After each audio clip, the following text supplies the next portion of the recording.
Hello, everyone. Welcome to my podcast. I have Luke here. Welcome, Luke.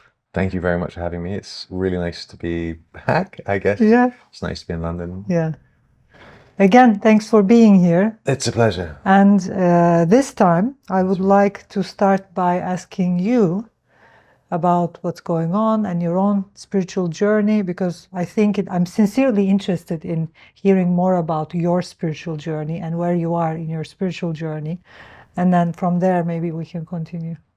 I've been a committed student to a particular practice, and I keep a particular practice, which is a Kabbalistic practice. So Kabbalah is Jewish mysticism, and it's one of the oldest practices that exists today. So it's a practice that dates 3,500 years, and it goes back to the Abrahamic tradition. So Abraham is the father of the monotheistic traditions, and would arguably be the first spiritual master within the monotheistic traditions, and he was a channel. And the Kabbalists, the wisdom of Kabbalah, is rooted in the Abrahamic traditions, and ultimately it evolves from Moses. So the Kabbalah is really the soul, the spiritual arm of Judaism, which, from my perspective, is the spiritual foundation to all the monotheistic traditions. And if we want to really understand the teachings of the monotheistic traditions, which is Christianity, Islam, and Judaism, to really understand them, to really embody them, we have to be able to connect to the Kabbalistic teaching. And Kabbalah isn't exclusively for Jewish people. Which is kind of like holding the ground for all of the other concepts. Not others, but all, like they're not others. Maybe that's kind of like the message. It's not separate. Yeah, it's not separate. It's all connected. Now, Kabbalah, because people think it is separate, but it is not. And I mean, how I feel about Kabbalah is that it's kind of like the holding ground for that, and that the teaching is they're not separate, it's the same thing, and Kabbalah is kind of like holding that ground. It's the foundation. It helps. It doesn't help. It points to the unity, the connection of all the wisdom teachings. It doesn't even point to it. Holds all of that. Yeah, it's kind of like this as a system that's a container. And as we deepen into that container, we begin to, and there's so many ways to unravel this, and I don't want to kind of go off onto a tangent, because go ahead. It's hard. Yeah, I'm certain that my listeners would be very interested in going deep into this. It's my favorite topic, so I know. Yeah, I'm always surprised when someone wants to open like Pandora's box. They're like, "Let's look inside." I'm like, "You really want to go there? You really want to open the Pandora's box?" Because that's where you expand, and we talked about it. The expansion. It's time for you to expansion. So, and with expansion, something has to be let go to create the space for that expansion, and we wanted today to touch on the process of surrender, letting go, the path of surrender, which is also the path to awakening, expansion, and transformation. Both, one cannot exist without the other. It's a waveform, as above, so below. There's every. Anyway, Kabbalah. Let's stay on topic. What to say? So, to keep it simple, the teachings of Abraham. Let's try and contextualize this, which is Abraham is very important to Christianity, Islam, and Judaism, because Abraham is the father. Yeah. But the way he lived was really synonymous with a deep, profound spiritual connection with source. And he was the first spirit with God, whatever that word is for you. And he was the first to really connect, and to elevate, first man, let's say, to make that connection. The bridge between the physical and the spiritual dimension. Esoteric esoteric, we use a system called the Tree of Life. The Kabbalists have something called the Tree of Life, which is the 10 Sephirot, which is the 10-dimensional structure of the world, which is similar to the chakras. Actually, you have the crown, the highest point of connection, and you have the root, Malchut, the physical world. And our path, from the Kabbalistic perspective, is to elevate from the physical into the spiritual, and then bring the spiritual to the physical. So you elevate, so you go up and you draw that light down. So the physical world emulates the spiritual in terms of its experience. And for me, the flower of life, because I did study the flower of life and have been in a couple of workshops around that many years ago when I first started my journey in self-mastery. Flower of life is kind of like this vibration of true life force energy. So it's kind of like flower of life, which is this the life energy hits our chakras. For sure. Forms 7 points, and then there are 44,000 nadis around the body, you know, other little energy channels. And then from chakras and from the nadis, and nadis are from the yogic tradition, that flower of life or that life force energy just, you know, is experienced in the physical plane. And when there are problems with the perception and with the chakras, you can't experience it everywhere, and that creates kind of like distortions in our lives as well. So the flower of life is a system from which, so it's our way of communicating the way energy moves, or the way the spiritual, the structure of reality, the geometric. May I say, like, it is the systemized soul. Yeah, perfect. Okay, I think that's a very nice way to say it. Systemized soul, and I'm structured soul. It's kind of like before this video we talked about everything can be explained if you look deep enough through sex, through the male and the female and the sexual intercourse, and that energy is the universal energy. So again, here it is the system, the structure, and the soul. So it's like the flower of life is structuring the soul, like the male meeting the female. It's both. It's both the male and the female. Male meeting the female. Masculine, feminine That's meeting like in union, and it has a name. So the masculine has its own name. So actually they call it Metatron, and has a particular energy. So the Star of David comes to the masculine representation of the flower of life. Yeah. When we start to look at the geometric systems, it also contains, the flower of life is endlessly fascinating, and there are so many ways that we can actually look at that system. My personal interest with the flower, there are so many points of conversation, but my personal interest with the flower of life is specifically in relationship to sound, because that's what I explore. And my sound, energy, vibration, which is the relationship between the building blocks of reality. And sound as a waveform, or light as a waveform, they can be understood through the flower of life. The flower of life it contains with it all of the knowledge of reality. Actually, it's a image that has dated back to antiquity, and it's been found in many different civilizations, from Egypt to Israel to Greece, on pyramids. It was studied by Leonardo da Vinci. It was obsessively studied by Isaac Newton. It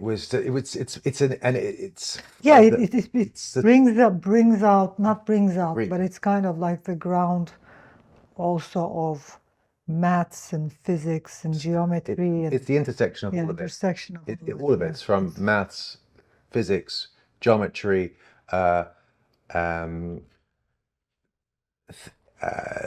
spiritual teaching. I remember we already talked about it. I think it was a couple of weeks ago, that everything, like reality, is very much aligned with science. Reality and science are the same thing. It's like math, geometry. So to connect with reality, It's like the way we connect with reality is through math and geometry. It's not through our thinking process, actually. We can align our thought process, we can align our minds with reality and what is, which is geometry and physics and chemistry If and all that's that. how your mind works. Yes, and we can be disaligned from reality, which many people are. So that's why we need the self-mastery tools, because in the world, masses are disaligned in their minds. Masses are disaligned from truth, from what is real. And that is the source or the reason of all suffering. So it's like all suffering, whether it be physical, emotional, mental, spiritual, all suffering can be explained in the very basic sense by saying all suffering is caused by your mind being disaligned from what is real. True. And what is real, what is true is geometry and physics and chemistry and all that. And sometimes you are disaligned from what is. People look at life and reality and see their own perceptions and illusions, which is what's going on in the world for centuries. Masses usually, as you know, live in their illusions, because with their thinking systems, thought habits, and thinking processes, because that can happen in the mind. Like with our thinking processes, we can be disaligned, and that's kind of like the if you call the problem, and also the gift of being a human.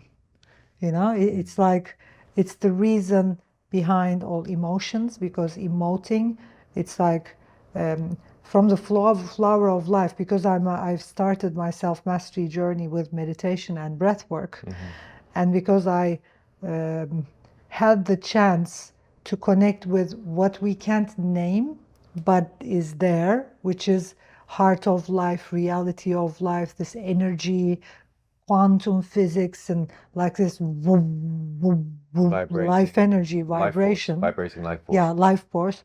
Because I had the chance to spend a lot of time in the past 23 years of my life with that energy, through breath work, through breathing, through meditation.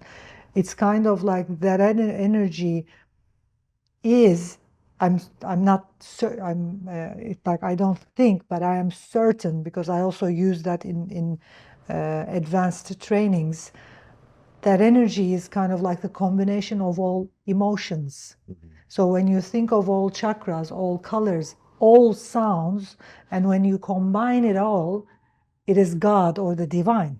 So it's like all colors, like red, blue, purple, if you combine them all, and if you combine all emotions people ever experience and just get them all and just crash them into a maybe little ball, the first thing you're going to get is zero, nothing. Because when you combine all emotions, like happiness and sadness and depression, and so like all polarities and all emotions, when you bring them all, it's like in math, everything sums up to zero. When you bring all the colors of the rainbow together, you get the pure light, right? Pure light. So it's like when the prism is what. So the prism is what we use to fracture light into all its variants, right? Yeah. So the prism, which is the distortion. So when you send pure light through a prism, you get all of the different colors of the rainbow, right? Yeah, it's kind of like that light hits the human. So so we can go deeper into this, because this is very connected to the Kabbalistic kind of wisdom, and I love this analogy. Just wisdom. I mean, it's like, and what I was going to say, it's like if you combine them all, truth transcends mind. Balance, yeah. And truth transcends thought. So thought by its own design is distortion, and you can have divine revelation. But when our mind is kind of popping off with judgment, a judgment is a distortion, because it's a distortion of the mind, because it's a fragment of truth. So it cannot by its own nature be truth. Partial. You're not objective, you're subjective. You're coming from a position, and that position that you're moving from is always limited to a a limited field. You're speaking red or speaking blue. And I'm going to add something to this, because I know if I'm going to add this, people will understand this concept like better. Because I have had students who have asked me, like, is judging bad? We shouldn't judge. Shouldn't we judge? It's not that judging is good or bad. We just need to understand where the judgment is coming from. I love that. Exactly. You talked So the about judgment, so the judgment is coming from the human self, and when you look at a human, when we just, because we are human beings, but when you just, let's think we can separate the human and the being for now. And when you just, without the being, look at the human, without that being or the spirit or the soul, just the human,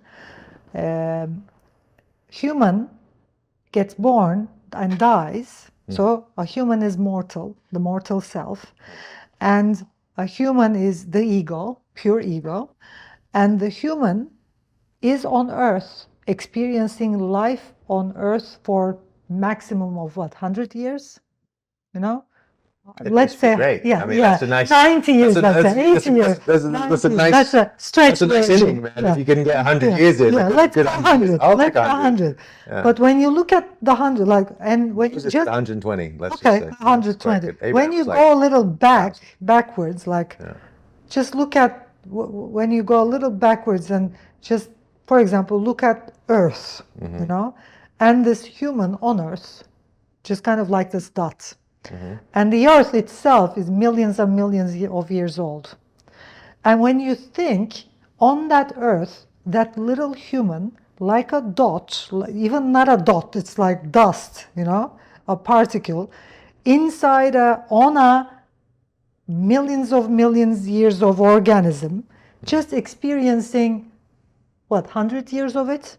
And when you go even back, look at the look at the galaxies, look at first the solar system, and think of that human in the solar system, and look at the galaxies, and look at the Milky Way, and the galaxy and the whole universe is made up of millions of galaxies, like our galaxy. We're dealing with trillions of and years. Then trillions of years, and then you go back and think of that 100 years, 120 years of that human, like a dust on Earth, inside a trillions years of experience and wisdom. And he does judge and say things like, this is right, this is wrong, this shouldn't happen.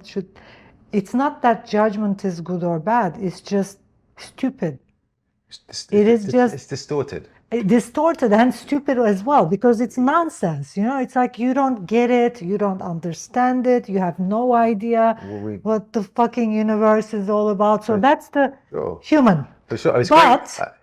But the thing is, so that's why the moment there is a judgment, it is about the human self, and it does not know things. It's like, and I think I have been lucky enough to be born at a mind level where I do not remember a time in my life when I took Nevsah's judgment seriously.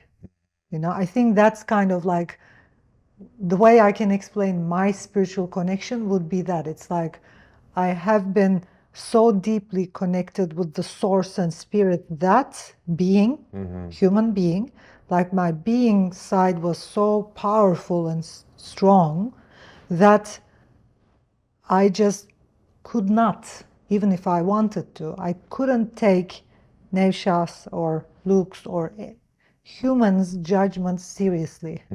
So that's probably why I did not, over the years, get conditioned to ideas and concepts of society, because the society is, made up of humans, and, humans say one thing one year and then change the other year.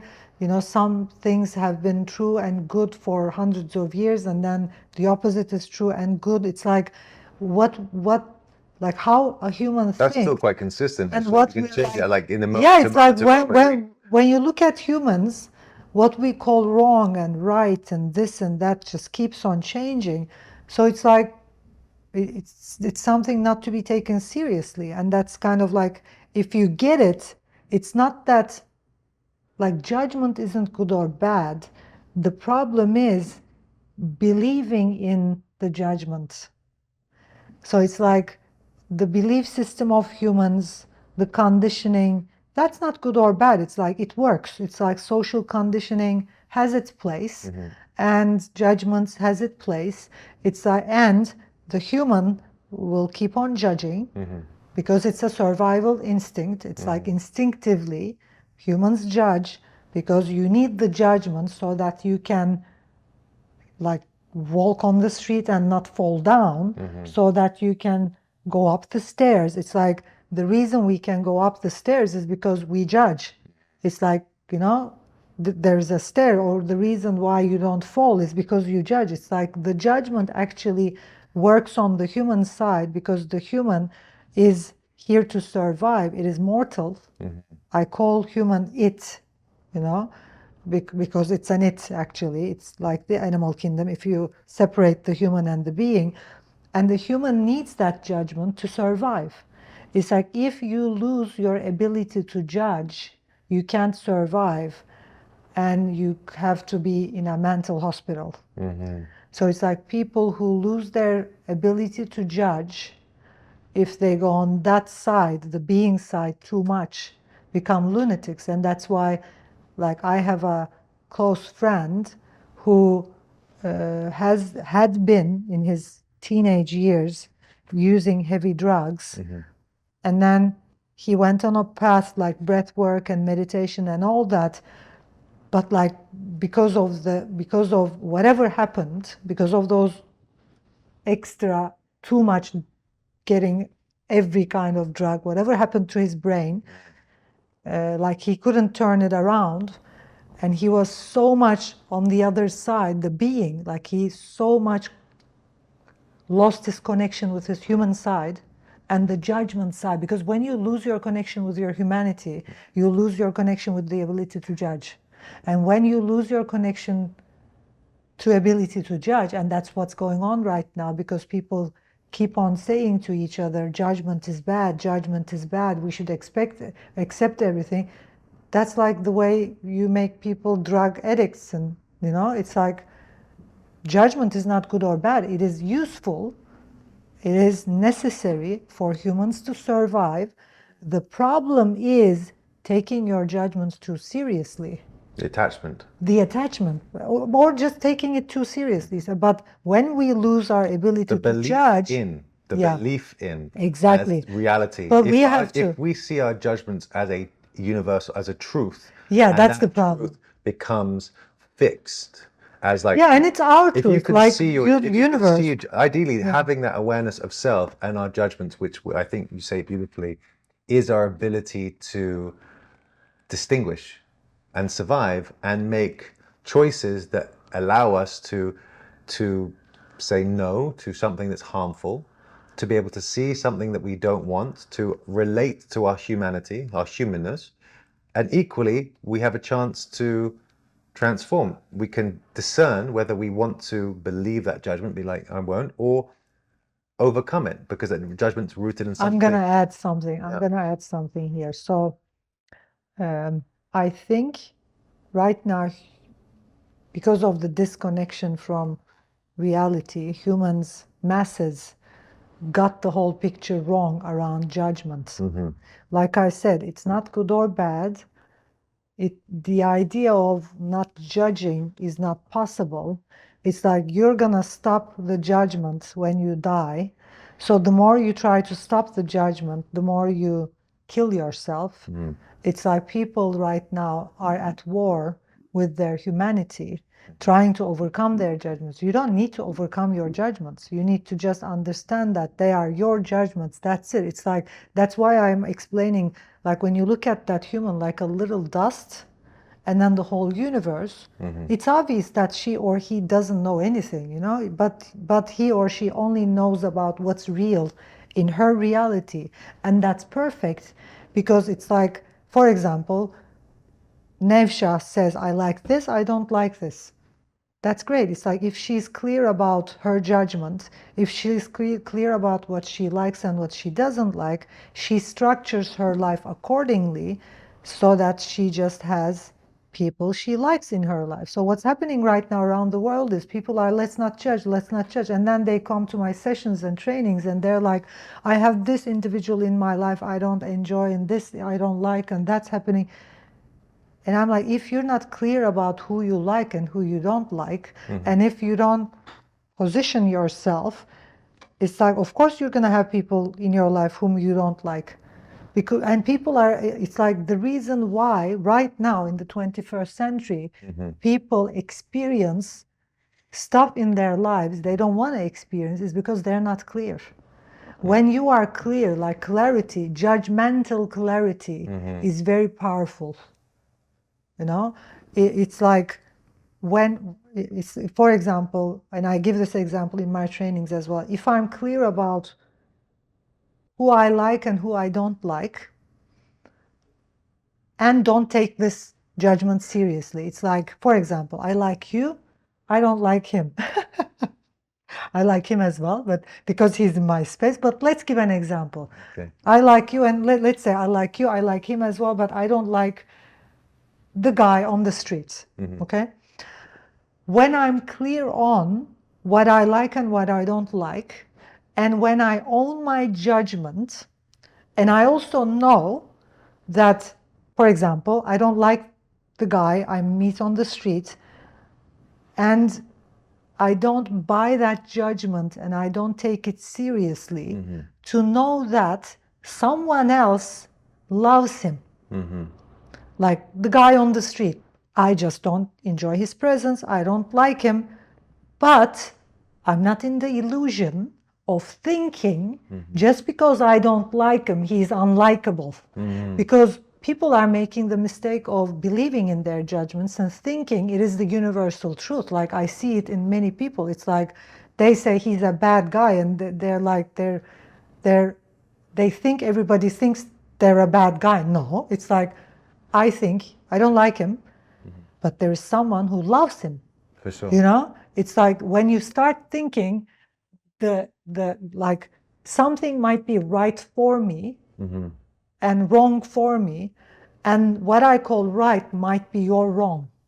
You know, when we distort that and we start thinking my right is the universal right, that's the problem. That's a massive distortion. But there is another distortion happening in the world right now. Yeah. People started thinking we shouldn't have any judgments. I'm like, fuck that. Then it's kind of like saying to people, go drug addicts. Because you can't survive. If you don't have a judgment, you can't survive. So let me speak to this, because I also think there is value in challenging our judgments too. Yeah, no, let me finish this. Okay. Let me finish this. So when I'm clear, so like when I go back to the example, I like you, then I'm walking down the street, I just don't like the guy I meet on the street, okay? And when I'm clear about my judgments and when I own my judgments and also know that they are my judgments and they are my truth, because we judge life according to our values. Sure. I'm going to be judging, I'm going to be liking and loving things and people aligned with my values, and I'm going to be disliking and not loving things that aren't disaligned with my values, and that's how I stay on my path, my destined path. So when I'm clear on this, what's going to happen is the people I don't enjoy and like, when I'm crystal clear about what I like, what I don't, what's my right, what's my wrong, when I'm crystal clear, what happens is I don't have anyone in my life I don't like. They just can't get into my life. They see me on the street and they're like, ooh, I don't want to talk to her. And I don't experience, because I'm so clear on my judgments, because I'm not judging myself about judging things, because it's necessary. I see there is a wisdom in judgment. And like I said, people who lose their ability to judge are in the mental hospital. So it's like having the ability to judge makes us leaders. It makes us strong people. It like people trust people who have clear judgments. Like the reason why people come to my seminars and the reason why my students trust me, because it is because I'm clear on my values and I'm extra clear on who can be in my life and who can't be in my life. You know, I'm not wobbly. And people right now, because they can't own their judgments, are wobbly. And then they're complaining about, you know, the fact that there are people who they dislike in their lives. It's like, it's because you didn't own your judgment and you didn't pay attention to your judgment. It's like when you're clear about what you like, what you don't like, things you don't like do not happen in your life. And that's the basic formula of life. It's just easy. You own your judgments, you're clear on what you want, what you like, what you don't like. You're not wobbly, and then, you know, people you wouldn't enjoy their presence don't even come to your life. You don't see them, they don't see you, they don't come in. So it's like, with my own experience, the clearer I got in my judging ability, Discernment, yeah. and I didn't take it seriously anyway. And I can say now, this is my judge. It's like, this is my life. This is my truth. These are my values. And in my presence, if you are in my presence, if you are allowed in my presence, it is because I value who you are and what you're about. And someone else on the street will never ever be in my presence because they do not have something I value. You know, but they are probably the opposite of you or him who is in my presence. And that brings a great amount of value. Just because I'm clear about what I value and what I don't, in my presence you feel valued. If I'm not clear about what I value and what I don't, if I'm not clear about what I like, what I don't, what I dislike, you don't feel valued in my presence. Because if I'm someone who likes everyone, me liking you is not valuable. But I'm someone, I don't like everyone. You know, I don't like everyone, and I'm clear about what I like, and I'm clear about who I value. And then in my presence, you feel valued and you feel liked and loved. And you put value to it because it is valuable. It becomes valuable. If you don't, if you're not clear about what you value and what you don't value, it's like. But then you don't value it, and then people also don't. And then you don't like. And nothing is precious, and nothing is sacred, on the basis that everything and people is don't feel valued just because of that. Because you haven't put value to the people, because you allow everything to space. And when I meet wobbly people, like people who are trying not to judge, immediately in your presence, you're like, you feel unvalued and not cared for. You know, you're like, because they're trying to like everybody, them liking you is like, it has no value. It's like if an individual likes everyone, from their deepest no, but it's also like, as a fact, it's like, if someone likes everyone, them liking me has no importance. But if someone just picks and very clear about what he likes and what he doesn't like, them liking me is big. You know, it's like a reward. It's like, you know, it's much more valuable. And that's why the clearer people get about their judgments, the more valuable friendships. Because everything in this space becomes of a certain frequency. The deeper friendships and the more valuable it gets. It's like, that's what I'm experiencing with my students as well. That's amazing, and I completely agree with you. And I have been someone who has fallen for the, if I'm an open spiritual, then I should welcome everyone. And to love does not necessarily mean to welcome everyone in. It's a big mistake. But equally, big lesson. Big lesson. I've learned a lot. But also on my personal journey, because there has been something that I've heard that I really loved, which is every time we fall or make a mistake, the universe auto-corrects the best possible route to our success from the place that we are. Yes. So even when you're falling and making Yes. all the innocent mistakes and you welcome everyone and the universe has recalculated from where you were at. You just lose time. You lose time. Yeah, you just lose time. But then... And wise people just go faster. And then there's also... It was perfect too. So it's like you lose... Again, it's from your position, you're losing time, but from there... Or gaining time. Because distorted, we talked about distorted perceptions, and I have done some research, and Einstein worked on this, as you know. Wormholes? Time and space. Yeah. And Schrödinger and lots of scientists as well. So when you look at time and space and the human experience, time expands or time shrinks according to your perception. Nice. When you are infatuated with something or someone, time shrinks. When you are despised about someone or something, time expands. So when you dislike something so much, or someone, you create space. Staying in their presence with that dislike, you expand time. These are all very Kabbalistic concepts. And when you... It's really interesting. Yeah, but it's also science. It's like, but when you like something so much, infatuated, time shrinks. That's why people who are infatuated with life in itself says things like time is too fast and days are passing too fast. It's like, because if you're infatuated with life, if you are distorted, and many people are, like, that's the reason why people feel like they're on the fast track, because they did shrink time. And right now, because people usually in the 21st century, and that's the last thing I'm going to say for this episode, and then we'll continue on the next episode.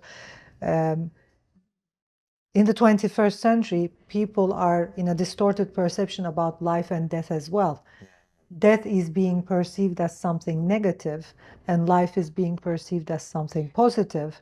That's why people have speeded up life, because they are infatuated with life, and life is just going too fast because they think death is losing something or death is negative, and they got distorted, and that's why time has shrinked for many people. So it's faster or slower. It depends on our perception, and we can dive deep into this in our next video.